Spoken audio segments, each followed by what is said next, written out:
Shalom, Uracha, Morav et Rabotai, j'espère que vous allez bien. Laissez-moi vous partager une halakha qu'on a eu l'occasion d'en parler le matin à Shacharit, à la prière. Alors, on va parler de la bracha de Shehayanu Vekiyimanu Vegiyanu Lazemanazé. La Gemara nous dit qu'une personne qui voit un fruit, un nouveau fruit saisonnier, qui n'a pas eu donc l'occasion de le voir depuis la dernière saison, eh bien, il fera à la vue de ce fruit la bracha de Shehayanu Vekiyimanu Vegiyanu Lazemanazé, qui veut dire où on loue Hachem, on remercie Hachem de nous avoir fait vivre, exister ce moment de joie, qui est de profiter et d'expérimenter, on va dire, tous les bienfaits de cette vie qui se passe à travers ce fruit, à la vue de ce nouveau fruit.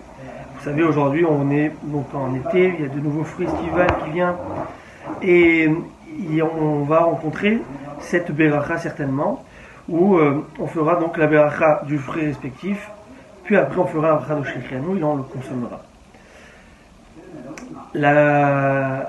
Les décisionnaires vont s'accorder de dire qu'on ne fait la beracha que lorsqu'on consomme le fruit, non pas simplement à la vue, d'accord, mais c'est lorsqu'on va consommer le fruit.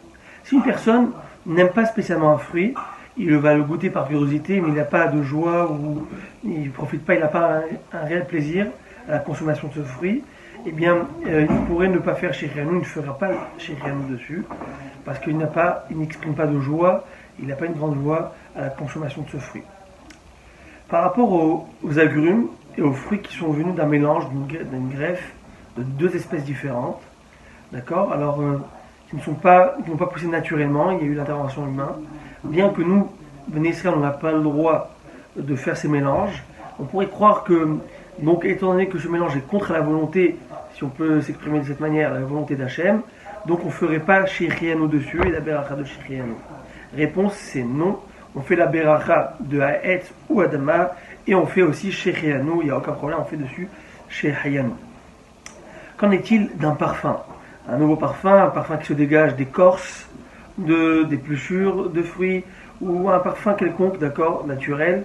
Est-ce qu'on peut faire dessus Shehayanu? La halakha est que les décisionnaires divergent quant à la décision halachique, est-ce qu'il faut faire ou pas dessus Shehayanu. La halakha va nous dire Safek berachot lehakel, lorsqu'on a un doute, on ne fait pas de beracha, et donc sur un nouveau parfum, une nouvelle odeur, on ne fera pas de beracha. Dernière précision, il y a parfois des fruits des espèces, de la même espèce, mais de catégories différentes. Je m'explique. Par exemple, il va y avoir l'orange et l'orange sanguine, la pastèque rouge, la pastèque jaune, ce sont la même espèce, mais avec des variations. Est-ce qu'on fait Shehayanu lorsqu'on goûte les fruits de chaque catégorie? La réponse est que oui, on peut faire Shehayanu dessus.